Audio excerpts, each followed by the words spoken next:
Bem, bom dia a todos. Nós estamos aqui, hoje é dia 15 de dezembro de 2020, estamos aqui na nossa última reunião do ano, reunião de dezembro de 2020. Temos aqui a presença dos nossos conselheiros todos. Conselheiro Mário. Presente, bom dia a todos. Conselheira Ana Cecília. Bom dia, bom dia. Conselheiro Pedro Paulo. Conselheiro João Vitor. Bom dia. Conselheiro Maurício. Bom dia a todos. Conselheiro Marcelo. Bom dia a todos. Conselheira Rita. Bom dia. Eu sou a conselheira Maria Helena e estou presidindo o julgamento. Então, nós aqui hoje começaríamos pelo processo de número 41, certo? Mas ontem nós tivemos que interromper, já por causa do horário, o julgamento de dois processos idênticos, né? E paramos no meio das discussões, e aí ficamos, então, de terminá-los de manhã. Então, logo terminemos esse julgamento, começaremos o do dia 15, tá bom? E aí, eu quero já aqui, de antemão, explicar que nós teríamos agora, nessa pauta pela manhã, teríamos um acompanhamento do número 50, porém a relatora já nos comunicou que havia um impedimento. E aí o processo não vai poder ser julgado, então já estamos tentando contato com o nosso com o patrono, né, que iria fazer o acompanhamento, já para que não tenha que entrar na sala, porque, inclusive, hoje nós estamos tendo bastante dificuldade aqui por questões até de logística, acho que problemas maiores, até que estão anunciados, inclusive, informados na imprensa, né? Então, estaria havendo um problema mesmo nesse sentido de acesso hoje. Então, já informando de antemão que a conselheira está impedida, então não vai poder ser realizado o julgamento número 50. Bom, então, voltamos aqui aos números 39 e 40, que nós tínhamos interrompido aqui o nosso julgamento. E aí, nós ficamos todos de olhar os processos, foram muito discutidos, nós estávamos já no final ontem do nosso trabalho. Então, eu queria aqui verificar. Eu teria alguma coisa para comentar e para colocar para o colegiado em relação a esses julgamentos. Queria ver se alguém, antes de mim, nós tínhamos julgado o conhecimento, embora o processo não tivesse ainda sido proclamado o resultado final, porque nós estava muito, vamos dizer assim, muito misturada ali a questão de conhecimento, mérito, que poderia ser visto, se teria ou não que voltar para o colegiado. Então, tudo isso ficou ontem um pouco embaralhado, e aí nada como a gente, de repente, fazer um intervalo, né, olhar depois as coisas de novo. Pelo menos eu uso muito esse método, porque aí parece que a gente vê com outros olhos, né? Então, eu teria alguma coisa para comentar e quero ver se alguém teria também, e senão eu gostaria de falar alguma coisa em relação a esse processo, ainda em relação ao conhecimento. Até porque vários conselheiros votaram pelo conhecimento, então eu gostaria de fazer alguma colocação e até para discussão, certo? Eu estava partindo, eu mesma, de uma premissa de que o recurso da Fazenda Nacional, não sei se vocês lembram, só recordando, eram dois casos idênticos de créditos de recursos de ofício, né, em que o acordo recorrido não conheceu o recurso de ofício, a justificativa foi de que não tinha havido exonerado crédito tributário. E o paradigma é um caso em que não houve também exoneração de crédito tributário, mas se conheceu o recurso em função de uma questão de responsabilidade, certo? Até aí tudo bem, só que eu estava raciocinando no sentido de que o recurso da Fazenda era simplesmente só o valor, só não ter alteração de valor por si só, não é motivação para não conhecer o recurso, até porque foi essa a decisão do acordo recorrido. É claro que o acordo recorrido, assim, com todas as vênias, poderia ter, talvez se falasse do não conhecimento do recurso com base na portaria, por exemplo, o recurso de ofício Não conheço porque não é nenhuma das hipóteses da portaria de conhecimento. Ajudaria. Mas a gente tem também que há de se convir que numa situação em que não houve, claro que a maciça maioria dos recursos de ofício é efetivamente por causa de valor. Essa questão de responsabilidade são situações muito específicas de determinadas matérias, né? Determinados tipos de recursos que têm essa questão de solidariedade. Mesmo a segunda sessão, antes de ter a matéria previdenciária, raramente tinha essa questão de solidariedade, porque isso não é uma coisa muito comum em pessoa física, em TR, nada disso, que eram as matérias aqui, mesmo das matérias de fonte que nós julgávamos. Então, realmente a questão mais comum do recurso de ofício é efetivamente o valor. E aí, depois olhando a situação mais como um todo, não vejo assim que fosse razoável também para o acordo recorrido falar nisso. Por quê? Porque naquele caso não tinha havido nenhuma situação que se enquadrasse naquela portaria. Por quê? A portaria diz excluir sujeito passivo da lide. E realmente, olhando ali, não houve exclusão. O que houve não foi nem exclusão a responsabilidade foi mantida, a responsabilidade solidária. Não foi mantida a responsabilidade pessoal, enfim, pelas aquelas situações ali, aquela responsabilidade do agente. Isso sim que tinha sido afastado, mas continuou. Essas pessoas não foi tirada ninguém da lide. Não é isso, conselheiro João Vitor? Tá. Exatamente. Aí, então, daí eu fico com calma olhar o recurso em si. O recurso vai além, ele não assim, embora no acordo depois pudesse, tá? Não é razoável que tivesse que dizer isso quando não aconteceu.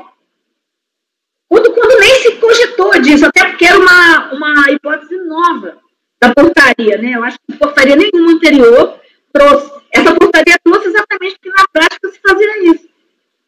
Tanto que eu acho que esses recursos eles já são ainda anteriores à portaria, e já se recorreu de ofício por ter qualquer movimentação em termos de sujeição passiva, mesmo que não se configure exclusão de sujeito passivo da lei. Tá? E aí, quando eu olho no recurso, eu vejo que existe ali uma premissa equivocada. Né? A premissa equivocada que o conselheiro até falou ontem, eu não consegui ver isso ontem, porque eu olhava para as duas peças. Mas no recurso já diz assim, salvo engano, o doutor Aldinus pode confirmar, diz assim, no caso do acordo recorrido, mesmo excluindo a solidariedade, o recurso não foi conhecido. Mas isso não aconteceu. Então, para mim, eu estou vendo isso como uma premissa equivocada. E aí, claro, pode ter sido até trazido um acórdão que atenda a essa premissa. Ou seja, nesse caso aqui também foi excluída e mesmo assim se conheceu. Mas a premissa está equivocada, ela não dá certo com o acordo. Porque já de cara já se diz lá, no acordo recorrido, foi excluída a solidariedade, mas ela foi mantida. Expressamente mantida, não é isso? Então, eu acho que realmente não há como se conhecer disso. Aí eu peço até aos conselheiros até que votaram conhecendo se essa minha perspectiva está correta. Eu não preciso nem mais ir no paradigma. E mesmo que o paradigma tenha uma situação assim, ela dá certo com a premissa, mas não dá certo com o recorrido. Eu acho que houve uma confusão por parte de que exclusão que houve, que tipo de exclusão que houve no acordo recorrido. E aí, claro, nesse contexto, não seria também razoável que o relator do recorrido fosse entrar muito nisso, porque a gente não pode também, e nem viu, foi o caso até que a conselheira Cecília falou, tinha colocado a situação, mas o paradigma, ele não fala essa... Ninguém é obrigado a dizer assim, olha, eu acho que uma hora isso que eu estou julgando agora vai virar um paradigma. Então, eu tenho que explicar aqui tal, que não é isso. Não. Para mim, se no acordo recorrido tivesse realmente exclusão da responsabilidade, o acordo, um paradigma, ele não precisava dizer isso. Ele Estava lá no relatório, está bem demonstrado no recurso da Fazenda, no relatório está lá mostrando a parte assim, ó, não houve apenas tal coisa, então recorro de ofício pela exclusão de tais coisas. Mostra claramente que o recurso de ofício foi feito exatamente, foi formalizado por causa de questões de sujeição passiva e não de valor. Certo? Então, para mim, não precisa. Igual a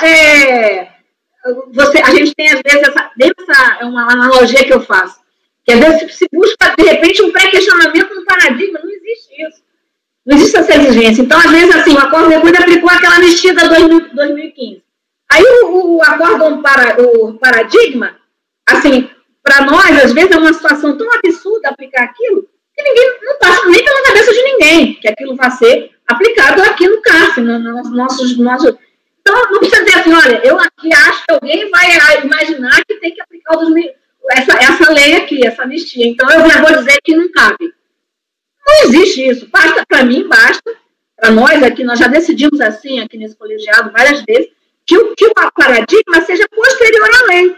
E aí, ele, posterior à lei, no menu das leis, da legislação tributária, sobre retroatividade benigna, ele vai lá e busca essa e não buscou a outra. Sim, tudo bem. É uma divergência. Certo? Então, essa coisa de eu tenho que falar aqui disso, eu tenho que falar aqui daquilo, às vezes a divergência é exatamente essa. É esse aqui não falar disso e esse aqui, na mesma situação, falar disso. Contanto que seja o mesmo arcabouço jurídico normativo, a mesma legislação de regência, não se trata de uma outra coisa absolutamente estranha. Não sei se isso agora faz algum sentido, mas eu estou achando hoje, para mim, claramente, já ontem à noite fiquei olhei todas as peças, e eu estou achando que não tem-se como, até faço meia-culpa aqui, que eu ontem fiquei com aquela coisa na cabeça, eu mesmo com essa premissa de que era só o fato de não ter exoneração de valor, mas, na verdade, foi além. Assim, ó, não vai. Aqui, nos dois casos, houve exclusão, foi excluída a responsabilidade, e realmente não foi. Bom, com essas considerações, É exatamente isso, presidente. Só acrescentando, o recurso da Fazenda Nacional, ele coloca textualmente que teria sido, ele diz assim, não obstante a exclusão da responsabilidade solidária no tocante ao crédito tributário superior, na verdade, no caso, não foi excluída a responsabilidade foi mantida. É isso. Então, para mim, viu, João Vitor, nem adianta olhar o paradigma, pode até ser um paradigma, mas ele dá certo com a premissa, mas não dá certo com a realidade, com o recorrido. Certo? Então, eu queria ver se vocês querem discutir mais, se a gente retoma aqui o julgamento, não sei se querem fazer alguma consideração, principalmente os colegas aí que votaram também conhecendo, né? Certo? Não sei se... Eu acho que outro debate ficou nisso mesmo, de que talvez a gente tenha agarrado em duas premissas diversas, né? Sim. Tanto que eu acho que o Marcelo até tentou explicar, e aí, no final das contas, a gente acabou enrolando também o entendimento. A gente também ajudaria até se tivesse falado também, ó, não tem nenhuma exoneração de crédito, tampouco houve exclusão de coisa, porque foi mantida a responsabilidade, então não é nenhuma das... Mas, claro, também não é razoável exigir isso, porque era uma coisa que não aconteceu também não... acho que essa é a primeira portaria que fala disso, porque antes foi justamente porque na prática se faz isso mesmo, não se fixa só em valor. Tanto assim que esse paradigma, mas eu acho que eles são, esse julgado lá na RJ, eu acho que ainda até era antes dessa portaria, mas enfim. Rita, desculpa. Não, aí, com essas considerações, e aí, né, que já era no sentido do que o relator tinha colocado, eu também altero o meu posicionamento quanto ao conhecimento. Bom, então eu acho de bom ao Vitor que a gente retome o julgamento. Eu só queria colocar isso, que eu fiquei muito agoniada. Quando tem essas coisas assim, pendentes, eu às vezes assim, atrapalha até as luzes de conseguindo... O pessoal do... Como?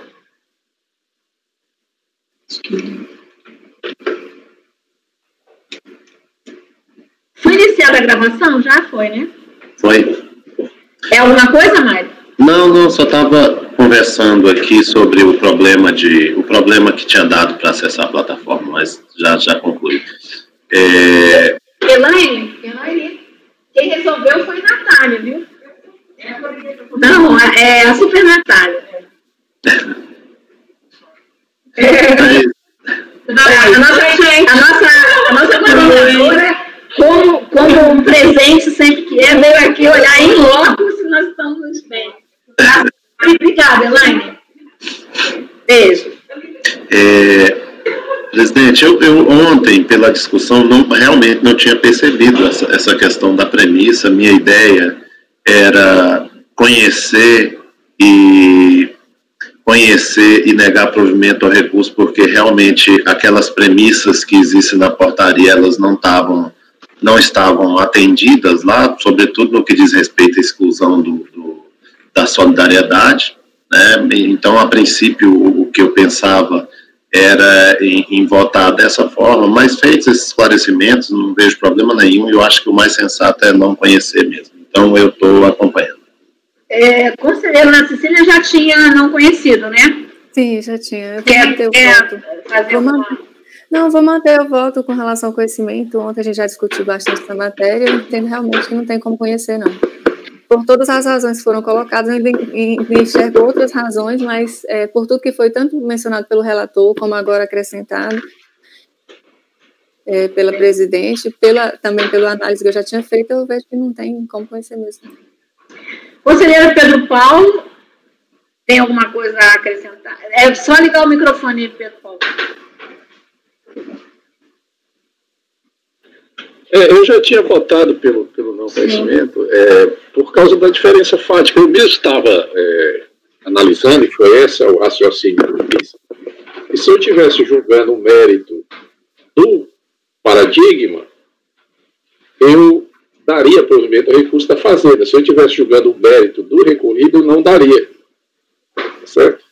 Porque lá houve a exclusão do contribuinte do polo passivo. Aqui não houve. Então, isso é a diferença fática fundamental. Entendeu? Foi exatamente por isso, nessa hora que a gente vê que o conhecimento está com problema, porque era exatamente isso, Pedro Paulo. Na hora que eu fui olhar tudo e fui avançar, aí você cai na real, né? Inclusive, aí tem uma diferença sutil, porque antes eu estava sem ler a portaria, eu estava dizendo que a portaria é quando você afastasse a solidariedade. Exclui o sujeito passivo da lide. E aí você teria dúvidas sobre se você afastou a solidariedade, mesmo que não tenha excluído o contribuinte do polo passivo. Mas a portaria é clara quando fala em excluir o contribuinte da lide, do polo passivo. Então, no caso, apesar de ter afastado a solidariedade sob o fundamento, ele continuou no polo passivo. Então, no mínimo, haveria dúvidas quanto à interpretação desse dispositivo. Mas, enfim, eu confirmo a minha posição. Conselheiro Maurício. Presidente, em função desses esclarecimentos, eu estou reformando o voto também para não conhecer o recurso. Conselheiro Marcelo. Eu havia acompanhado o relator pelo conhecimento, presidente. Não tenho no conhecimento. Conselheira Rita. Reformulo e acompanho o relator. Então, eu também reformulo. Então, em relação, são os dois processos, né, idênticos. O número 39 da pauta o interessado Genilson Luiz da Silveira Maciel e o 40, Gilberto da Silva Martins. Então, nesses dois casos, 39 e 40, por unanimidade de votos, não conhecer do recurso. Presidente, só uma questão de ordem. Vai ficar como sendo julgado dia 15 ou 14? Não, é dia 15. Dia 15 é quando termina. Sempre é quando conclui. Vai entrar isso, salvo engano, na ata. Ata, né? Julgamento iniciado em tal. É aquele caso, concluído em tal. Obrigado, presidente. Por unanimidade de votos, não conhecer do recurso. Bom, então agora sim vamos iniciar a nossa pauta do dia 15 de dezembro, né, a pauta da manhã, e o primeiro processo da pauta seria reflorestamento Unidos S.A. e Fazenda Nacional, são o número 41, 42, 43, 44, 45 e 45, não é isso? Seria de relatoria do conselheiro Mário, né? De 41 a 45, não é isso, conselheiro Mário? Mas eles foram retirados de pauta pela PGFN. Então, o 46 da pauta, de relatoria do conselheiro Pedro Paulo, o contribuinte Frigo Vale Indústria e Comércio de Casa Limitada, de relatoria do conselheiro Pedro Paulo, número 46 da pauta. Podemos, então, iniciar? Podemos, presidente. Aqui são cuidas de recurso especial interposto pela contribuinte Frigovale Indústria e Comércio de Carnes Limitadas e por Nivaldo Fortes Pérez, Maria Helena Larretondo, FEISP Limitada, Luciano da Silva Pérez e Rodrigo da Silva Pérez. Esses outros aqui foram... Pedro Paulo, então vou atrelar os três, tá? O 46, 47, 48, todos os contribuintes, né? E aí o conselheiro vai falando, se tiver for tudo igual, enfim, as nuances ficam a cargo do conselheiro, tá bom? Não, na verdade são bem idênticos. Esse dito no primeiro se aplica a todos os outros. Um é da contribuinte, outro é terceiro, outro é obrigação acessória.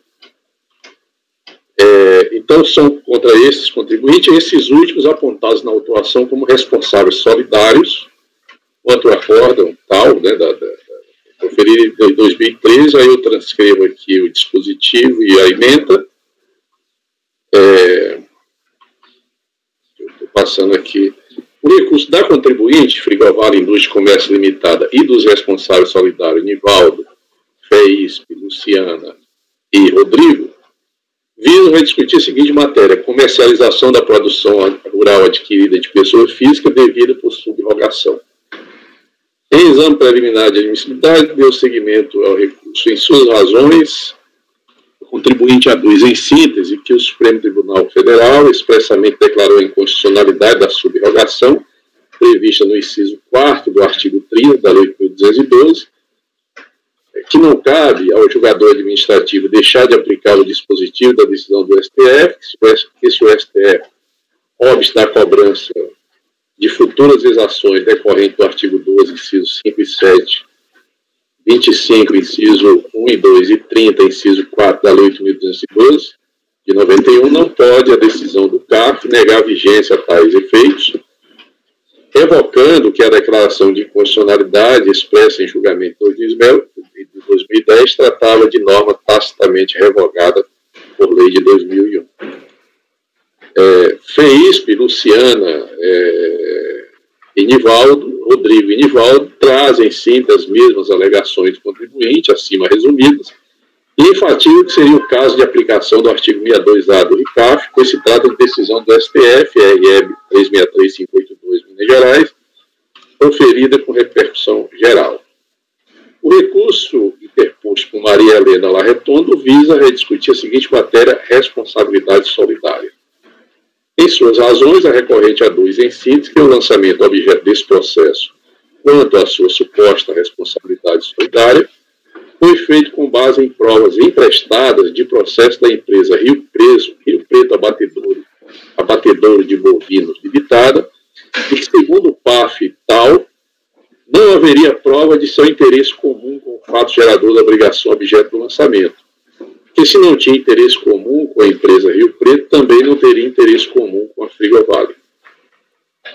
A Fazenda Nacional apresentou contra-razões, nas quais aduz em síntese, quanto à subrogação, que a decisão do STF foi no sentido de que a base econômica sobre a qual incide a contribuição social não estaria prevista na Constituição na data de sua instituição pela Lei nº 8.540/91.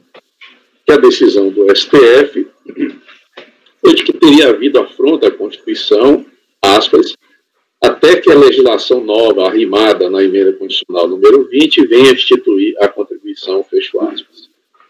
Que apenas a Lei 8.540/91 foi objeto de decisão do RE 363852, que o STF não se pronunciou sobre a atual redação do artigo 25 da Lei 8.212, que odiernamente dá suporte para a cobrança da contribuição, que ainda segundo a decisão do STF, a superveniência de lei ordinária posterior à emenda constitucional número 20 seria suficiente para afastar a pecha de inconstitucionalidade da contribuição previdenciária do empregador rural pessoa física, e que com a decisão, com a edição da Lei 10.256, sanou-se o referido vício, o relatório. Passo ao voto, presidente.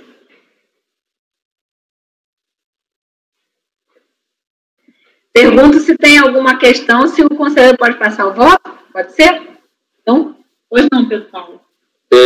Os recursos especiais da contribuinte, né, da Frigovale, e dos responsáveis, Nivaldo, FEISP, Luciana, Pérez, Rodrigo da Silva, foram interpostos tempestivamente e atendem aos demais pressupostos dele com isso. Aqui, inclusive, o paradigma é aquele paradigma puro, do processo da própria, desses mesmos contribuintes. Quanto ao mérito, registre de início que o lançamento refere a fatos geradores ocorridos no período. Aqui eu faço, na verdade, no voto, uma grande análise aqui, porque a gente já tinha isso pronto, mas, na verdade, aqui é o caso de aplicação de uma súmula nossa, né? É a súmula, lá no fim aqui, da súmula CAF 150, que diz o seguinte: a inconstitucionalidade declarada por meio do RE 363852 não alcança os lançamentos de subrogação da pessoa jurídica nas obrigações do produtor rural pessoa física que tenham como fundamento a Lei 10.256 de 2001. Então, esse é o caso, certo? De aplicação da súmula. Não sei se os conselheiros querem que eu leia o voto todo, porque eu... Não, acho que não é, bom, eu creio que não. Bem, vejam se alguém achar necessário. Mas, enfim, então o conselheiro está ao final. Não, aqui esse é o recurso dos contribuintes com a matéria subrogação. Certo? Aí eu vou ler o recurso porque tem um outro recurso que é diferente, né? Que é da indigitada responsabilidade solidária, que é Maria Helena Larretondo, que eu não estou conhecendo. Tá, então vamos julgar, então, Pedro Paulo. Pode ser? Vamos julgar o recurso do contribuinte? Esse é o recurso do contribuinte, depois você vai ler o voto do solidário. É isso? Do contribuinte de alguns solidários, mas enfrentando a discussão do mérito, né? Do mérito, certo. Essa parte que trata da aplicação dessa súmula, você está aplicando a súmula. Está aplicando a súmula. Certo. Podemos, então, fazer esse julgamento, porque ele vai ter que ser mesmo separado, né? Porque são vários recursos, né, Paulo? Então, é mais um recurso da Maria Helena só, né? Sim, eu digo que tem mais de um recorrente. A gente vai ter que... isso, exato. Então, bom, o conselheiro, então, está conhecendo do recurso. Nesse ponto, eu estou conhecendo e negando o provimento. Não, negando. Negando o provimento pela aplicação da súmula. Conselheiro Ana Cecília. Desculpa, conselheiro Mário. Eu acompanho o relator, presidente. Conselheiro Ana Cecília. Eu acompanho. Conselheiro João Vitor. Eu acompanho o doutor Pedro Paulo. Conselheiro Maurício. Acompanho, presidente. Conselheiro Marcelo. Acompanho. Conselheira Rita. Acompanho. Eu também acompanho. Então, por enquanto, né, nos três processos, estamos julgando 47, 48 e 49, que são idênticos, né? Por unanimidade de votos, conhecer do recurso especial, né? Do recurso especial como é que eu vou identificar aí do contribuinte? Do contribuinte do contribuinte de alguns, né? Acho que está logo na conclusão do Paulo, dá para pegar. Tá ótimo. Porque até essa questão de repetir esses nomes, que é porque fica mais fácil você ser redundante do que ser confuso. Não, eu acho que nesse ponto, já que tem os recursos separados, a gente tem que dizer certinho quem foi atingido cada um. Então, por favor, Mário, você copia no resultado e eu vou ler aqui para ficar registrado. Então, por unanimidade de votos, conhecer os recursos especiais de Frigovale, Indústria e Comércio de Casa Pintada e dos responsáveis solidários Nivaldo Fortes Pérez, FEISP Limitada, Luciano da Silva Pérez e Rodrigo da Silva Pérez, e no mérito, legal de provimento. Isso. Agora, então, vamos para o recurso desse... Maria Helena... separada, Maria. Qual é o nome, Maria? Por favor, conselheiro, quando iniciar o voto, fala o nome desse... E quanto ao recurso especial de Maria Helena Larretondo, ou se for uma pronúncia espanhola autêntica, Larretondo, apontada como responsável solidária, verifique que o acordo apontado como paradigma não se presta a demonstrar divergência. É que, embora o paradigma refira-se à autuação fiscal no contexto de uma mesma operação fiscal, só abrindo um parênteses, isso aqui foi uma grande operação da Polícia Federal, teve um monte de prisão e várias empresas. Né? E, então, essa outra empresa que foi autuada no mesmo contexto dessa operação. Ela até fala em prova emprestada, que não é o caso, porque, na verdade, foi a mesma operação. Né? Apenas se usou os mesmos fatos. Mas isso não vem ao caso. Então, embora seja de um processo da mesma operação, trata-se de um paradigma de autuação para exigência de imposto de renda de pessoas jurídicas, né, e consignados, né, PIS, COFINS, e o fundamento legal da decisão é absolutamente distinto daquele mencionado no recorrido. Para maior clareza, transcrevo o trecho de ambos os julgados. Confira-se. Aqui só a leitura do julgado já vai ser suficiente para que se...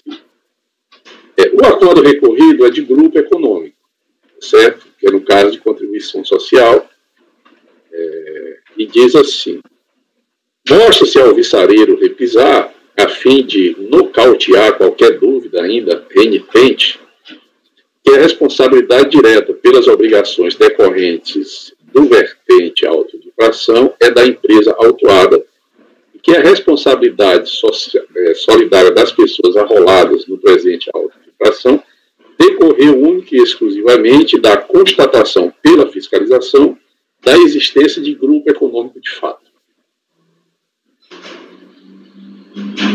Com efeito, no capítulo reservado ao Sistema Tributário Nacional, a Carta Constitucional outorga à lei complementar a competência para estabelecer normas gerais em matéria de legislação tributária, especialmente sobre a obrigação tributária, entre outras. Eu, por um trecho, e nessa vertente, no exercício da competência que lhe foi outorgada pelo contribuinte originário, pelo constituinte originário, ao tratar de responsabilidade tributária, o CTN honrou prescrever com propriedade que a lei pode atribuir a terceiro pessoas vinculadas ao fato gerador a responsabilidade pelo crédito tributário ad literis et verbis. Aí eu não faço a transcrição. No ramo do direito tributário, o Instituto da Solidariedade alicerçou suas escoras no artigo 124 do CTN, o qual reconheceu a existência de duas modalidades de solidariedade aplicáveis ao direito tributário, a saber, a solidariedade de fato, verificada entre as pessoas que têm interesse comum na situação que constitui o fato gerador da obrigação principal, e a solidariedade legal, na qual se avulta nas hipóteses taxativamente previstas na lei. E aí ele cita aqui o artigo 124 do CTN, e diz assim: em ambos os casos acima ponteados, o CTN honrou estatuir que o Instituto da Solidariedade Tributária não se confunde com o da subsidiariedade, eis que excluiu expressamente, de maneira peremptória, o benefício de ordem. Como é ser disso, a solidariedade não se presume, ela decorre da vontade das partes ou diretamente de disposição legal, como é o presente caso, e aí o trecho negritado em seguida que arremata isso aí. Nesse viés, com fundamento de validade no dispositivo constitucional e legal revisitados, o legislador ordinário honrou dispor no inciso 9 do artigo 30 da Lei 8.212 que as empresas integrantes de grupo econômico de qualquer natureza respondem entre si solidariamente pelas obrigações tributárias inseridas na Lei de Custeio da Seguridade Social. E o paradigma fala o seguinte: no presente processo, verificou-se que a Rio Preto Abatedouro, que é outra empresa, foi constituída por interpostas pessoas pessoas com o fim de ocultar seus verdadeiros titulares, a fim de evitar eventual responsabilização pelo tributo devido. Não se trata, portanto, de hipótese de que trata o artigo 116, parágrafo único do CPN. As pessoas físicas arroladas como responsáveis solidárias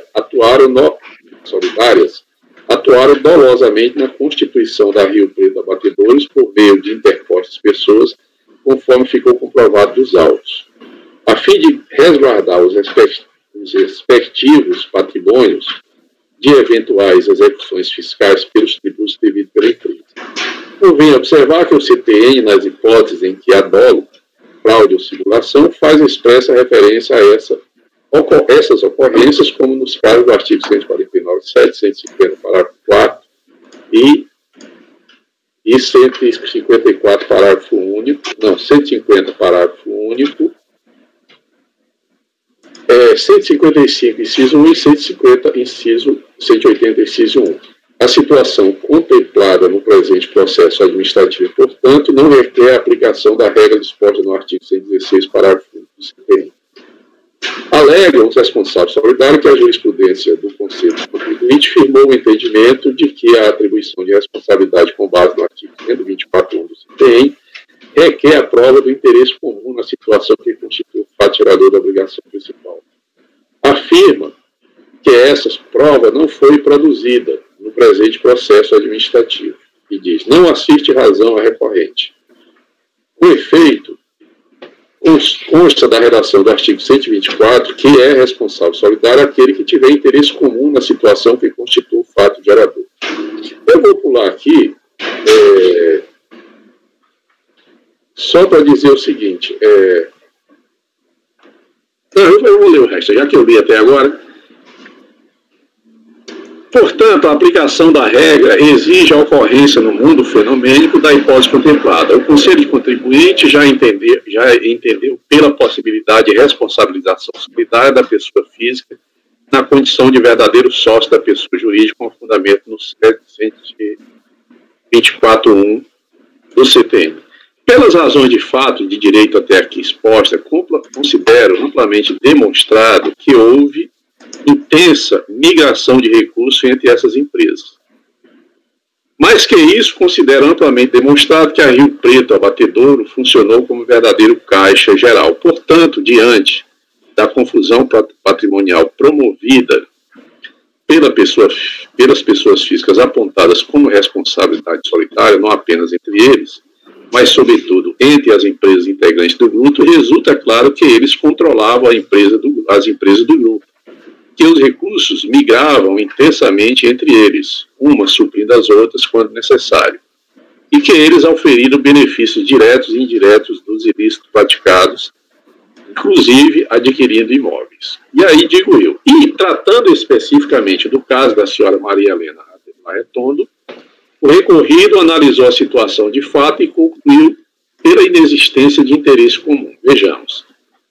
Aí cito o acordo recorrido. E no que tange a senhora Maria Helena Larretondo, ela mantinha união estável com o senhor Nivaldo Fortes Pérez há mais de 15 anos, fato esse que veio a ser reconhecido por meio de escritura pública em 2008. Assim, é razoável admitir que as transferências de imóveis apontadas pela autoridade administrativa referem a seus direitos conjugais, inexistindo prova cabal de que ela tivesse interesse comum nas situações que foram fatos geradores dos tributos devidos pela Rio Preto.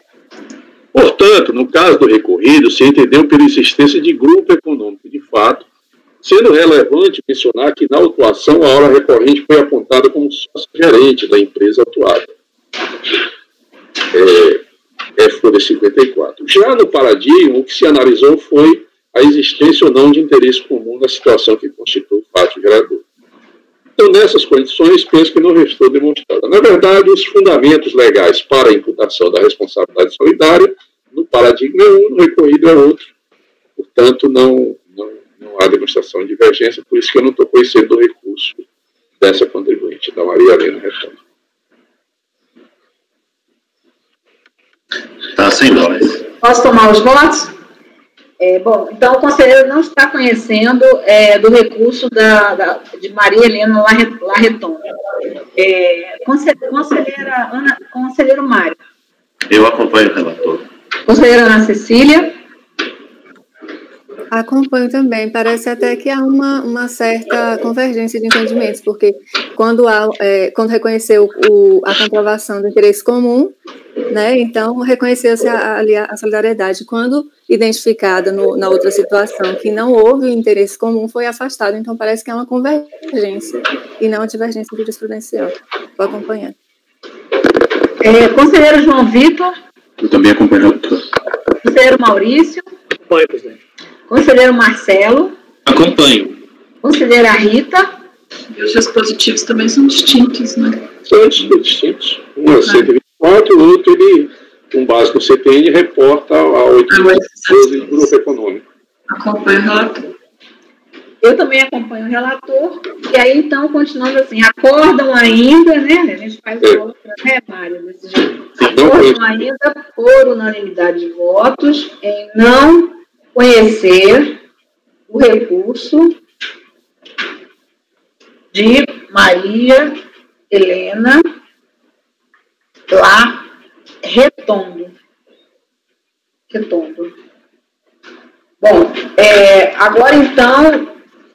os outros dois são idênticos. 48 idênticos, né? Então, também esse resultado, ele se estende por 48 e por 49 também, né? Por unanimidade de votos, conhecer dos recursos especiais de Frigo, Vale, Indústria e Comércio de Carnes, e dos responsáveis solidários Nivaldo Forte Pérez, FEISP Limitada, Luciano da Silva Pérez e Rodrigo da Silva Pérez, e no mérito negar o provimento, e não conhecer do recurso especial de Maria Helena Larreton. Então, 47, 46, 47, 48, não é isso? 46, 47, 48. Ok. Eu falei outra coisa? 49, só para ficar gravado. Não. Então, 49 acho que é seu. É o 46, 47 e 48. Certo? Então, 46, repetindo, por unanimidade de votos, conhecer dos recursos dos contribuintes, conhecer dos recursos de Frigovar, Indústria e Comércio de Carne Limitada, dos responsáveis solidários Nivaldo Forte Pérez, FEISP Limitada, Luciano da Silva Pérez e Rodrigo da Silva Pérez, e no mérito negar esse provimento. E acordam ainda em não conhecer o recurso Maria Helena Larreton. Isso é o resultado para o 46, 47 e 48. São recursos, são idênticos. 49 seria de minha relatoria, Ibrause Consultoria Informática Limitada, recurso da Fazenda Nacional e do contribuinte, foi retirado de pauta a pedido da PGFN. Aí, então, passamos para o número 50 da pauta, que seria de relatoria da conselheira Ana Cecília, teria, inclusive, acompanhamento, mas ele vai ser retirado de pauta por impedimento da relatora, não é isso, conselheira Ana Cecília? Isso, presidente. Então, retirado de pauta por impedimento. Aí, então, você coloca... Tem aí a base? Oi, presidente. O artigo do regimento, Ana Cecília, impedimento da relatora. Não, eu vou olhar aqui, presidente. Eu não sei qual é. Aí depois você me fala, conforme o RICAF, né? Aí só vamos dizer o artigo, mas é aquele que ela foi relatora no acordo da turma ordinária.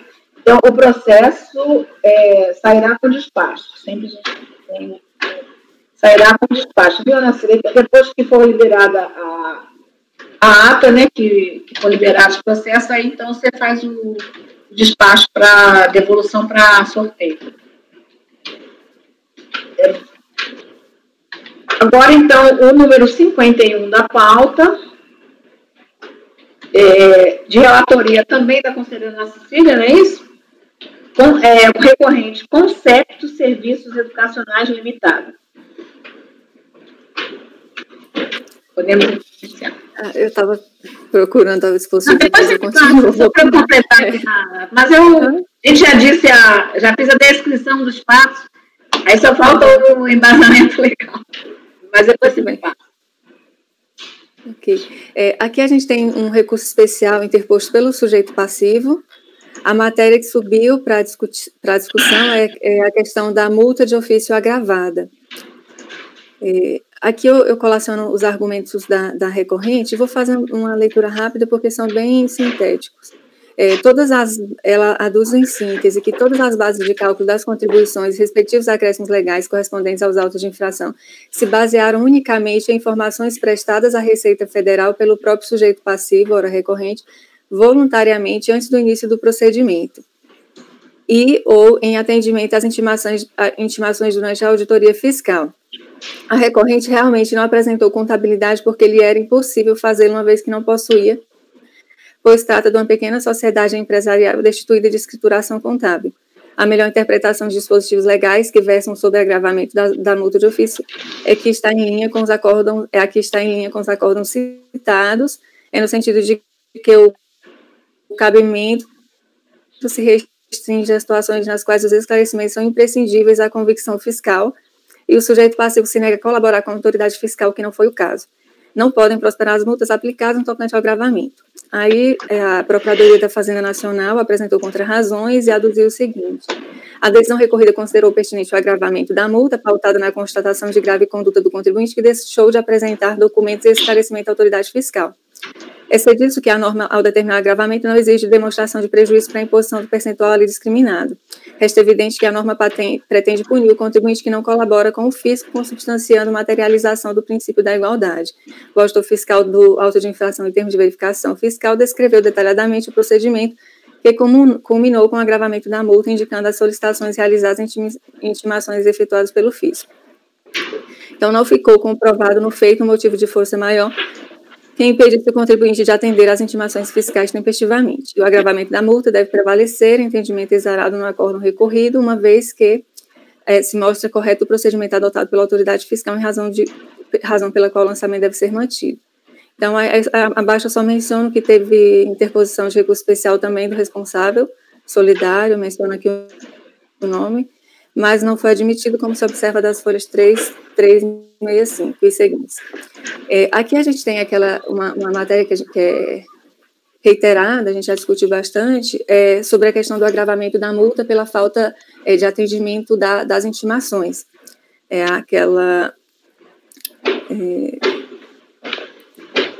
Aqui eu estou mencionando que eu conheço do recurso pois encontra tempestivo presente demais requisitos de admissibilidade. Observa-se que a matéria admitida foi unicamente essa relativa ao agravamento da multa aplicada, artigo 44, parágrafo 1º e 2º da lei 8.000. Não é do 8.212, não. Aqui é daquela da 9.430. Acumulado com o artigo 35 e 36A da 8.212, acerca do descumprimento da obrigação acessória em comento, assim dispôs o relato fiscal. Aí aqui, eu vou, para evitar de fazer a leitura, é bem extensa, aqui eu copiei os trechos do relatório, mas eu vou fazer, vou apontar as questões mais importantes. Aqui, essa aplicação da multa agravada, ela se deu porque, apesar de respondidas as intimações, elas não foram atendidas de forma integral. Aí aqui, para quem quiser dar uma olhada no processo, na parte que tem documento número 002, uma pasta que tem aqui, dá para visualizar melhor o atendimento das intimações. O contribuinte, ele menciona o número da intimação e responde a cada uma delas, e apresenta uma série de documentos. Só que o auditor fiscal entendeu que essa apresentação de parte dos documentos, ela enseja, sim, o agravamento da multa. Então, assim, aí ele menciona quais foram os documentos que não foram juntados e os que foram ali atendidos pelo contribuinte, né, que foram colacionados, usados pelo contribuinte. Então, eu estou até aberta à discussão, mas pelo que eu tenho percebido das decisões anteriores, tem até um acordo, se não me engano, é da conselheira Rita, que nós acabamos entendendo por unanimidade aqui no colegiado, que no caso de atendimento parcial, porque no caso não houve o contribuinte deixou de atender as intimações, na verdade ele atendeu e anexou todos os documentos que ele tinha. E aí eu estou colocando aqui, o que foi que o recurso voluntário o relator do recurso voluntário entendeu? Da mesma forma, tendo presentes elementos necessários, o agravamento da multa, porque conforme esclarece a decisão recorrida, de outro modo, tem-se ainda que a empresa não apresentou todos os documentos e esclarecimentos que se faziam necessários, apesar de notificada pelos termos, aqui menciona o termo 1, termo 5, para apresentar documentos e esclarecimentos, termos a seguir expostos no relatório fiscal. Aí fala, não apresentou contabilidade dos anos 2010 a 2013, não apresentou livros diários, razões, SPED, contábil, nem contabilidade, nem arquivo de contabilidade dos anos 2010 a 2013. Então, os livros diários, razão, entre outros. Então, abaixo aqui eu estou colocando que, aí entendeu o recorrido o seguinte, assim, diferentemente do que possa ter entendido a empresa, como depreende do dispositivo legal acima, basta ocorrerem as hipóteses descritas no dispositivo citado para que a fiscalização, no seu dever de ofício, aplique a penalidade sem qualquer demonstração de ocorrência de dolo, no caso do dispositivo acima, como entendeu o impugnante. Aí, nesse contexto, cabe salientar que possui um entendimento diverso do constituinte do acordo recorrido, inclusive na linha do que em outra ocasião já foi decidido pelo colegiado, apesar de não ser no âmbito das contribuições previdenciárias, a gente estava tratando de imposto de renda, mas era justamente a questão do não atendimento de intimações. No acórdão 9202.005.209, ementa abaixo transcrito, lançamento de ofício, multa agravada pelo não atendimento de intimação para prestar esclarecimentos. Incabível a aplicação da multa agravada sempre que o contribuinte apresentar nos prazos estipulados esclarecimentos em resposta às intimações da autoridade fiscal, realizadas consoante permissivo legal. Então, conforme o acórdão mencionado, o agravamento somente pode ocorrer nos casos em que o contribuinte deliberadamente deixa de cumprir as intimações recebidas, ignorando o comando da administração pública. Contudo, na hipótese dos autos, como se extrai das respostas de folha 525 e seguintes, nota-se que foram apresentadas respostas a todas as intimações, embora algumas tenham sido parciais ou com omissões. Inclusive, foram apresentados vários documentos que foram utilizados para a autuação. Portanto, o sujeito passivo não quedou-se inerte ante as solicitações da fiscalização, pois apresentou a documentação que estava a seu alcance e justificou a inexistência de alguns documentos solicitados. Dessa forma, entendo que não houve a subsunção da situação descrita nos autos da norma descrita no artigo 44, parágrafo 2º da 9.430. Então, eu estou votando por conhecer do recurso especial e no mérito da área de provimento. Mas se o senhor tem alguma distinção desse... Oi, presidente. Não, você está associando esse caso esse precedente com esse caso aqui agora? É isso? Estou, porque é o mesmo dispositivo. Sim, eu estou dizendo só o seguinte, a situação, parece que aqui todos os documentos que serviriam para poder fazer a autuação não foram apresentados, nem esclarecimentos, é o que você está dizendo. Não foram apresentados, sim, é isso que eu estou mencionando. Lá no voto, no processo, naquela pasta que tem escrita assim, lá está bem separadinho, foi bem organizado esse trabalho que o fiscal fez. Na parte que tem escrita assim, documentos comprobatórios outros, DOCC2, tem um linkzinho que fala das intimações, de uma por uma. Aí eu estou aberta à discussão, eu só entendi que nesse caso se assemelhava àquilo que a gente decidiu no outro, justamente. Mas aqui, eu estou lendo o que você falou, não apresentou contabilidade, não apresentou o livro diário, razão, SPED contábil, não apresentou o livro diário, razão, não apresentou esclarecimento, nem documento, balanço, balancete. Não, aí eu estou fazendo... Não é isso que aconteceu? Não, o que aconteceu é que ele apresentou, eu até mencionei anteriormente, ele apresentou, ele foi intimado, o contribuinte foi intimado, foram 5 intimações. Cada intimação, ele apresentava alguns documentos e outros não. Então, alguns com omissão, alguns documentos com omissão, outros documentos completos. Então, não houve, assim, o contribuinte não deixou de atender as intimações. É isso que eu estou entendendo. Ele atendeu algumas de forma parcial, sim.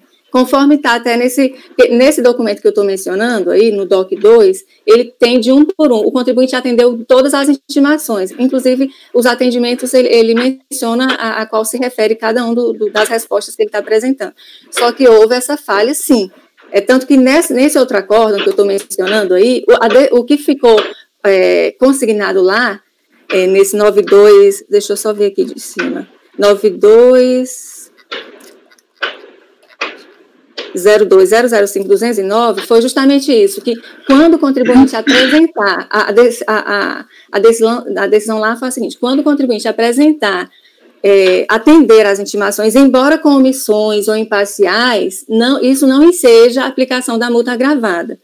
Então, como eu vi que a gente, naquela ocasião, decidiu dessa maneira, e esse caso aqui é semelhante nesse ponto, porque houve apresentação parcial e não houve, o contribuinte não quedou-se inerte com relação às intimações, ele respondeu, ainda que de forma parcial, aí eu estou entendendo que é a mesma lógica daquilo que a gente decidiu. Se eu estiver errada, claro, também eu estou aberta a discutir e, se for o caso, até alterar, mas eu não achei que fosse pertinente eu encaminhar de outra forma, considerando o teor daquela outra decisão que analisou uma situação com relação a a questão da intimação e agravamento da multa, foi semelhante.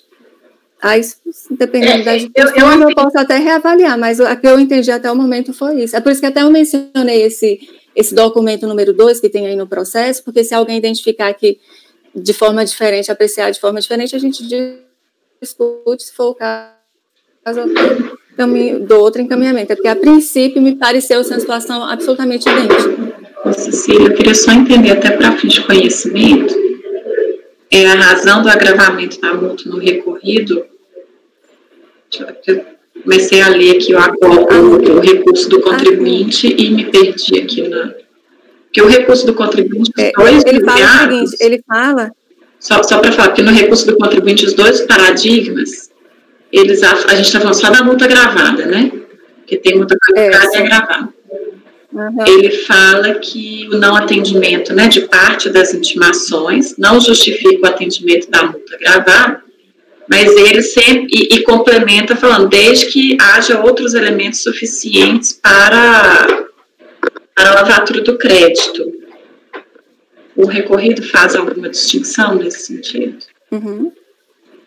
O recorrido, ele caminha, no item 10.8 dele, fala o seguinte: diferentemente do que possa ter entendido da empresa, como se depende do dispositivo legal, basta ocorrerem as hipóteses descritas no dispositivo citado para que a fiscalização, no seu dever de ofício, aplique a penalidade, sem qualquer demonstração de ocorrência de dolo, no caso do dispositivo acima, como entendeu.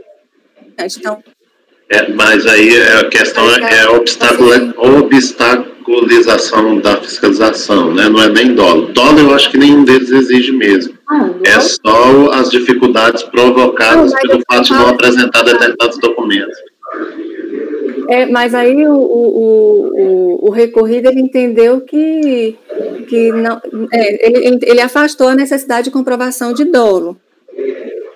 Mas isso não é na qualificadora, É porque eu acho que ninguém fala de dolo, nenhum deles.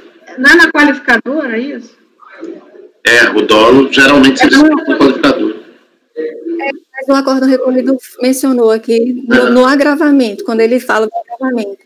Aí ele fala assim, tendo presentes os elementos necessários ao agravamento, porque conforme esclarece a decisão, tem-se ainda a empresa não apresentou todos os documentos e esclarecimentos que faziam necessários. Para apresentar, nos termos... Aí ele menciona aqui quais foram, menciona o relatório fiscal. Não apresentou contabilidade dos anos tais e tais, não apresentou os livros tais e tais que eu até já li, não apresentou esclarecimento em documentos com balancetes, sobre o estabelecimento em que trabalham diversos empregados, com a coluna do campo da filial, em branco, esclarecimento sobre pagamento de... Ele está dizendo que não apresentou os documentos necessários à lavratura do crédito, Cecília. Eu acho que... Exatamente. Alguns documentos, porque se não foram só esses, é isso que eu estou tentando... mas ele está dizendo que não apresentou os necessários. Quando a gente olha, ele não imagina como vai se fazer uma lavratura de um auto sem contabilidade. Esse é meu ponto, que eu acho que não tem a ver com o que a gente decidiu naquele outro. Eu acho que era outra coisa. Porque, sim, ele intimou...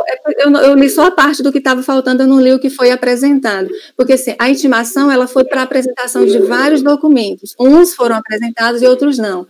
O contribuinte não deixou de responder às intimações. Então, isso que vai no sentido daquilo que a gente decidiu. Porque lá, se vocês abrirem esse acórdão, deixa eu só abrir esse que eu estou mencionando aqui, para vocês entenderem por que eu estou utilizando ele.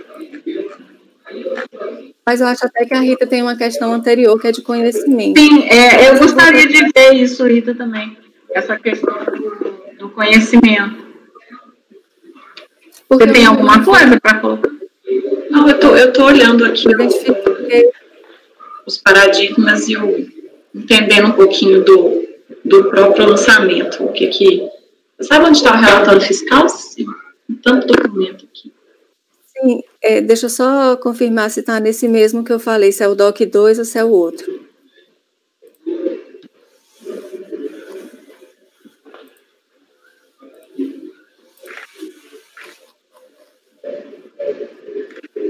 Salvo engano, é o primeiro, Rita. Aí tem o linkzinho dentro que vai remeter para o relatório fiscal. É o primeiro que está escrito assim, DOC diversos. Deixa eu só abrir de novo aqui. Documentos comprobatórios, outros, DOC 1. DOC CCU. DOC CU.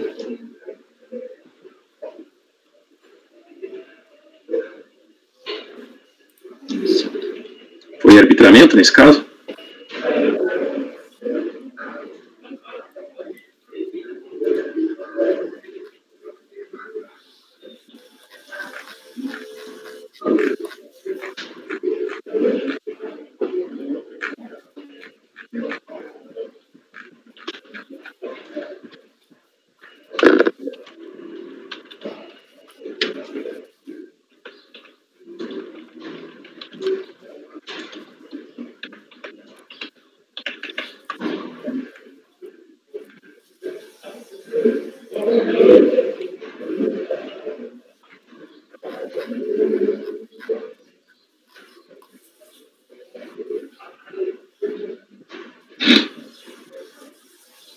Aqui ele menciona no item 8, Rita, você conseguiu abrir o relatório, né?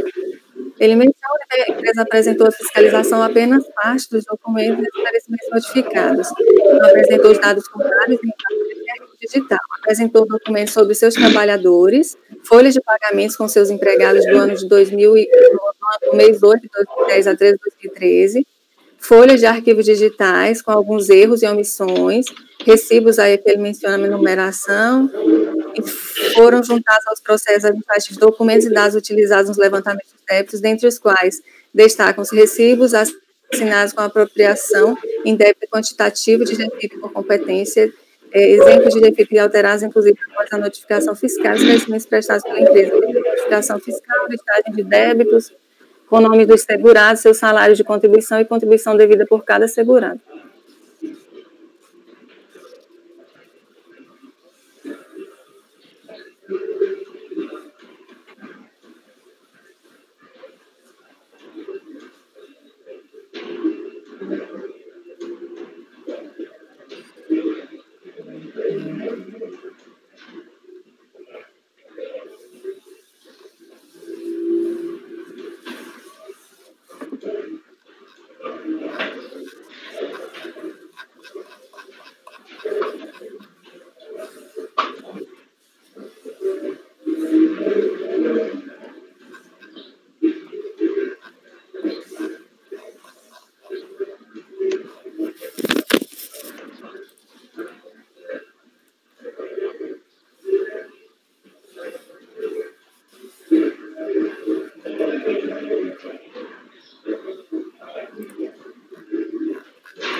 Bem, podemos, então, passar o voto? O conselheiro está conhecendo e dando provimento, é isso?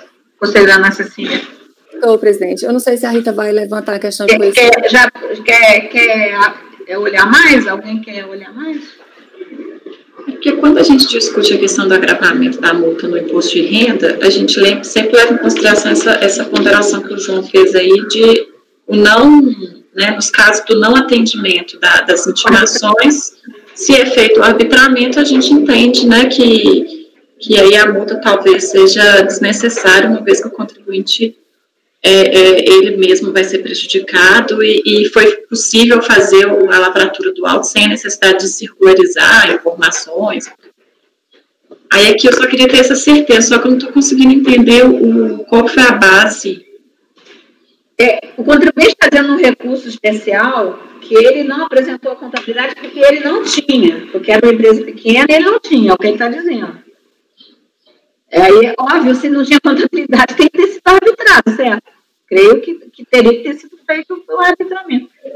Onde é que está o... Porque ele até fala aqui no item 14 do relatório. Qual que é a página aqui?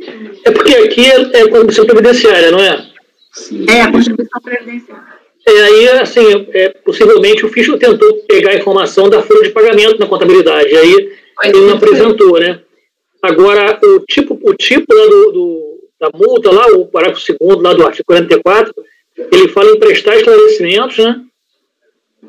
Não atendente uma ação no intuito de prestar esclarecimento, mas como é que ela fala lá? Apresentar arquivos ou sistemas que tratam o artigo 11 a 13 lá da 8.212, são os arquivos digitais, e apresentar a documentação técnica que se trata do artigo 38, né? A rigor, assim, a não apresentação de livro, por si só, não estaria contemplada aqui nesse dispositivo, né? Mas ele não apresentou fria, digital e nada disso. Gente... Qual que é a página que está o relatório, hein? Eu nem vi que eu estava com a câmera fechada aqui, mas... 81, mais ou menos, presidente. Qual, João Vitor, por favor? Folhas 69 e seguintes. Tá. Obrigada. Eu assim, fico pensando na questão do conhecimento que foi levantado pela Rita, porque o que acontece? Nesses dois acordos, o primeiro, acho que o segundo deles fala assim, logo na ementa, multa agravada e impossibilidade. Na falta de resposta a item específico da intimação, tendo o contribuinte apresentados outros elementos que permitiram a aferição do tributo devido a incabível agravamento. O primeiro, me parece que é mais ou menos assim, multa de ofício, agravamento, a mera omissão frente às intimações da autoridade, requerendo elementos e documentos faltosos ou adicionais à comprovação do crédito pleiteado, não justifica a imputação da penalidade, uma vez que tal conduta não pode ser entendida como deliberadamente causada no intuito de fraudar e tal, e segue. Nesse caso, o que acontece? Deixa eu abrir o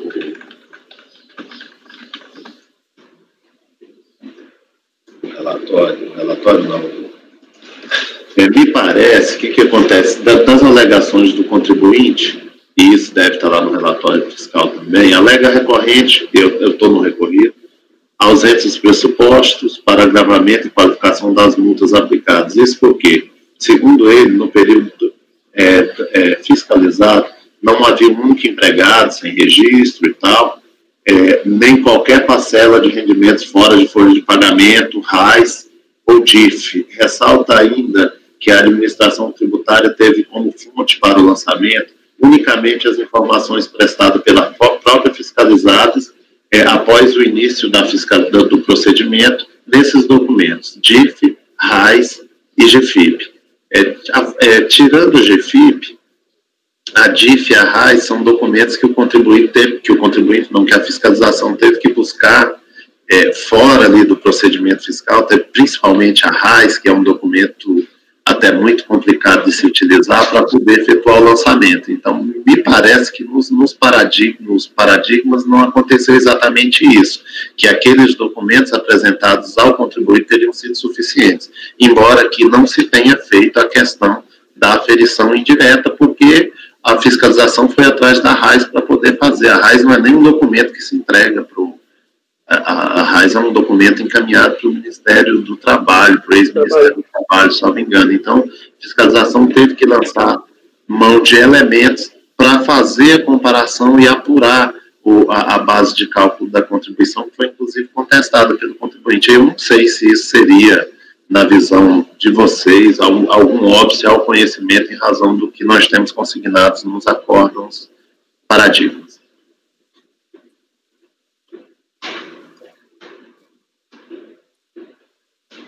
No item 10 do relatório fiscal, ele é mais específico com o não atendimento, né? Ele já diz assim, eu vou ler, no andamento da ação fiscal, a empresa não apresentou todos os documentos e esclarecimentos que se faziam necessários, apesar de notificada pelos termos tais, para apresentar documentos e esclarecimento. Por exemplo, não apresentou contabilidade dos anos 2010 e 2013, não apresentou livro diário, razão, expediente contábil, nem contabilidade em arquivo digital, não apresentou esclarecimentos, nem documentos como balancete, balanço, esclarecimentos sobre o estabelecimento em que trabalhavam diversos empregados, que estão com coluna campo filial em branco, vídeo listagem de débito, esclarecimentos sobre pagamentos em DIF e RAIS, em valores superiores aos das folhas.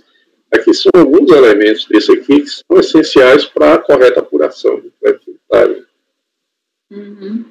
Que eu não sei se essa circunstância, pelo que foi lido, não tinha nos paradigmas. Né?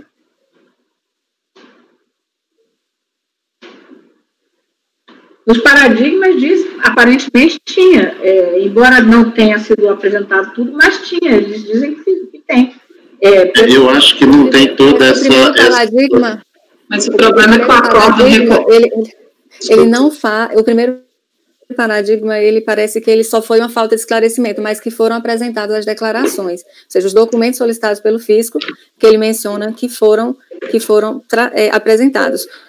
As declarações de imposto de pessoa jurídica, DCTFs, etc. Aqui parece que a falha do contribuinte foi na falta de esclarecimentos sobre os documentos apresentados e não propriamente na falta de apresentação de documentos. Então, esse paradigma do primeiro. A princípio não, mas o segundo eu vou olhar ainda. Mas o relatório, Ana, no item 8, ele até comenta que apresentou a fiscalização apenas parte dos documentos e esclarecimentos. E aí, naquela parte que o Pedro Paulo comentou, no item 10, ele faz especificamente o que ele deixou de apresentar. Assim, foi parcial. No acórdão, isso aí no recorrido, né? Isso. Agora, eu falo que no paradigma, a princípio, pelo que eu entendi na leitura rápida aqui, foi que, no primeiro paradigma, né, foram apresentados os documentos, mas não os esclarecimentos acerca dos documentos foram apresentados pelo contribuinte. No nosso aqui, não foram apresentados todos os documentos solicitados, não. Apenas parcialmente foram apresentados os documentos. Mas o primeiro paradigma aqui é de qualificação de multa, não é de agravamento, né? É qualificação. Que na verdade tem duas matérias. Tem no despacho esse aí, mas o que subiu foi esse outro. Aí o item B do despacho de admissibilidade, ele fala de agravamento. Os paradigmas são quais dessa lista aqui, dessa matéria? 3301, 003, 949, é um paradigma. Quais são? Não, é porque fica mais fácil, porque está no anexo ao recurso. Só tem 5, assim, não tem multa. Qual é o primeiro? Sobre multa de ofício agravada, é o 1301-002-499 e 2201-003-475, que se refere à matéria B, multa de ofício agravada. Entendi. Tá. Porque tem a lista de 5, 2201-003-475, não é isso? É o segundo. O primeiro é aquele outro que a gente já viu, que eu acho que não tem como. O primeiro é esse aí que eu estava lendo agora, que eu entendi que não tem relação, porque nele... Deixa eu só olhar de novo para não equivocar, mas pelo que eu entendi, só o contribuinte não prestou os esclarecimentos acerca dos documentos que foram apresentados, mas apresentou documentos, todos. Né? Eu não identifiquei aqui a falha, não. Vou até olhar de novo. Eu acho que, assim, minha opinião, né? Nesse caso aqui, como não foi feito o arbitramento, foi realizado o lançamento com base nas informações, eu acho que... As informações que ele pegou fora, né? Inclusive, isso que o Mário falou, a RAIS ele teve que pegar fora. É porque a Previdência tem essas coisas, né? Que a pessoa entrega para... Ele não foi do contribuinte que ele teve, né? Isso demanda tempo, isso é uma das coisas que acontece, que atrasa a fiscalização. Mas isso seria mérito, né? Acho que questão de conhecimento, para mim, pode ser superado. Não, sim, de mérito. Sim, o que a gente está querendo dizer é a diferença. Exatamente a diferença. Se esses outros aqui, com que ele deu, já dava... Mas a gente não está discutindo o conhecimento ainda, né? É o conhecimento, é isso que a gente está dizendo. Ele conseguiu, conseguiu. Agora, teve que buscar documentos fora. Isso leva tempo. E isso é um embaraço. No meu entendimento, é um embaraço. Né? Mas se a gente pegar nesse sentido, o segundo paradigma, que é o que a gente está pensando, a própria emenda dele fala na falta de resposta a item específico, tendo o contribuinte apresentado outros elementos que permitem aferir do produto, é incabível o agravamento da multa. Pela emenda, eu achei que... pela emenda do segundo, eu achei que é bem diferente a situação. É diferente, eu também acho. Eu não sei, presidente, fazer uma ponderação, abrir aqui, apresentar a minha preliminar de não conhecimento, até para avaliação da relatora, para ver se é o caso. Acho que a Ana Cecília ainda está olhando para... Eu terminei agora de olhar o primeiro vi que não, só que eu só estava conferindo para ver se eu não tinha passado a informação equivocada, mas a princípio é isso mesmo, do primeiro. Vocês também olharam o primeiro, né? Olhamos o primeiro, o segundo... Olha o que está dizendo no segundo, rapidinho. O segundo, na emenda, já deixa... O segundo está dizendo aqui, assim, ó, no voto, não me parece que a conduta do contribuinte durante o procedimento fiscal justifique o agravamento da penalidade. Afinal, o contribuinte não deixou de prestar os esclarecimentos solicitados, inclusive apresentando fato e documentação que foi utilizada pela fiscalização para apuração do tributo devido. Eu acho que a situação é outra aqui. Tá aqui, isso aqui está no voto do fundo, né? 2202. Bom, nesse caso, presidente, eu vou então alterar o meu voto e na questão do conhecimento, aqui, já a princípio não vou conhecer do recurso, né? Vou encaminhar. Mas assim, nesse caso aqui, item 17, está dizendo que os valores foram levantados com base nas folhas, em arquivo digital apresentado à fiscalização, MANAD, declarações RAIS, DIRF e último AGFIP. Então, esses foram os documentos que foram apresentados. Tem divergência. Aonde? Você está no recorrido, João? Não, no relatório fiscal, item 14. É que no recorrido eu vi falar em RAIS. Não, ele fala realmente em RAIS, não é só RAIS, é folha. Não, eu sei. Folha. O que eu disse, quando eu citei esses, é porque o recorrido, ele aponta, e aí com base nos elementos que ele reproduz, nas argumentações da DRJ, que foi necessário você pegar elementos adicionais fora do escopo ali dos documentos para poder fazer o levantamento do valor do tributo.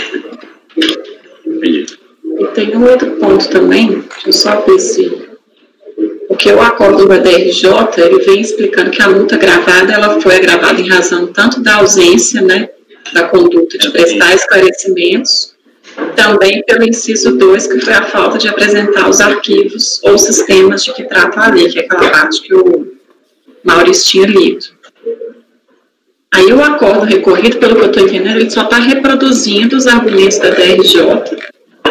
Então, na verdade, a gente teria talvez dois elementos para justificar o agravamento da multa, que foi a não prestação dos esclarecimentos e também a falta de entrega dos arquivos específicos, que aí talvez os paradigmas não contemplariam.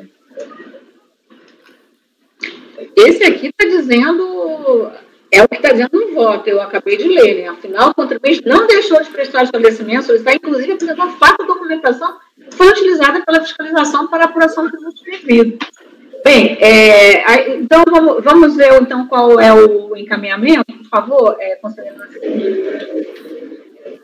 Não, presidente, eu estou considerando que os acordos, os paradigmas não se prestam para identificar a divergência, porque as situações que são lá tratadas são distintas da constante dos presentes autos. Aqui a gente teve uma apresentação parcial de documentos, eu não posso afirmar que foram apresentados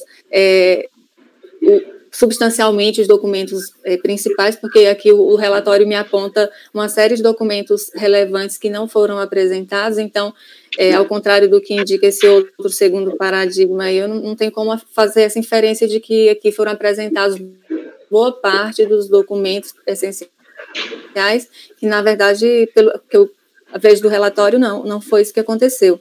Inclusive, foram apresentados uns documentos com omissões e com alterações, com alterações realizadas. Então, assim, inclusive aqui, acho que em algum trecho do relatório que ele menciona que seria uma suposta atividade criminosa e tudo. Então, uma situação que, pelo que eu deprendi dos paradigmas, não é semelhante. O primeiro paradigma fala que o contribuinte, inclusive, apresentou todas atendeu às intimações, exceto pelo fato de não prestar todos os esclarecimentos a respeito dos documentos que foram apresentados. Então, parece-me que a situação, elas tem peculiaridades, e aí, para mim, fica difícil, então, essa identificação da divergência, e eu vou encaminhar pelo não conhecimento. Bom, conselheiro Mário. Acompanha a relatora. Conselheiro Pedro Paulo.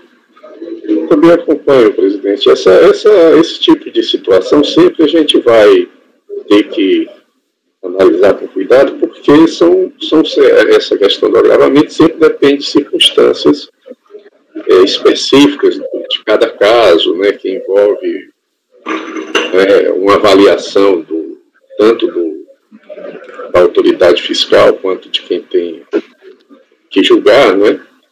Então elas não precisariam ser idênticas, mas as diferenças também não podem ser tão gritantes que nesse caso aqui eu acho que tem uma diferença fundamental, porque parece que neste caso aqui, e a meu ver diferentemente de paradigmas, né, essas omissões do contribuinte, esses não atendimentos de intimações, de apresentar alguns elementos, alguns esclarecimentos, dificultaram efetivamente o lançamento, obrigando o fiscal a recorrer outras fontes, quando a obrigação seria, de fato, do contribuinte. Então, eu acho que há diferença fática, assim, que desautoriza a conclusão de divergência de interpretação. Portanto, eu acompanho isso aqui. Conselheiro João Vitor. Eu, já como eu sinalizei anteriormente, eu vou votar por conhecer, porque, conforme item 14 do relatório fiscal, os fatos geradores e as bases de cálculo foram apurados com base nas folhas de pagamento, arquivos digitais apresentados à fiscalização, MANAD, Folha, DIRF, GFIP e tudo mais. Então, assim, aí analisar a questão do agravamento ou não, aí seria mais questão de mérito mesmo. Então, assim, diferentemente dos paradigmas, principalmente de um deles, aí não vou me recordar se é o primeiro ou o segundo, lá se entendeu por desagravar a multa, porque, embora não tenham sido apresentados documentos, a fiscalização teve como fazer a aferição direta das bases, né, e para a realização do lançamento. E aqui a situação é idêntica. As diferenças seriam circunstanciais e não de grande importância na minha ótica, e com todo respeito. Então, eu conheceria. Conselheiro Maurício. Com a relatora, presidente. Conselheiro Marcelo. Com a divergência. Conselheira Rita. Eu vou acompanhar a divergência, só para fazer um destaque, João, o fiscal parece que ele divide as hipóteses, tá? Daquilo que ele encontrou, parece que ele só lançou 75, e sobre os valores que não foram declarados, ele acabou lançando a agravada também. Eu tinha lido esse item 14 aí, tinha tido essa sensação que você teve, de que poderia ter feito todo o lançamento com base no que foi declarado, mas acho que não sei, fiquei na dúvida, mas eu acho que tem o fato também do lançamento ter se baseado para a questão do arbitramento do agravamento da multa, a ausência de entrega dos arquivos eletrônicos, que é citado especialmente o dispositivo no lançamento e é reiterado na decisão da DRJ que foi reproduzida no recorrido, então também não estou conhecendo. Você o quê? Desculpe, Rita, no final. Não estou conhecendo. Ah, sim. Então você bota com a relatora. Então você bota com a relatora. Com a relatora. É porque você tinha falado com a divergência. É porque ela reformulou. Eu também voto com a relatora. Então, esse 51 da pauta, por maioria de votos, não conhecer do recurso, vencidos os conselheiros João Vitor e Marcelo, né? E Marcelo Milton, que conheceram o recurso. Agora, vocês querem que nós terminamos, então, a pauta agora da manhã? A minha ideia era a gente retornar para a gente voltar para a pauta de ontem, que ficaram 9 processos para a gente julgar. Pode ser? Querem fazer algum intervalo? Pode ser um intervalo. Eu acho que a gente faz o intervalo e volta para a pauta de ontem. Vamos fazer o intervalo, voltar às 11? Tá? Porque a gente já começou atrasado, né, por causa dos problemas que a gente teve hoje de manhã. Então tá. Então, 11 horas a gente retorna. Por favor, pode interromper a gravação.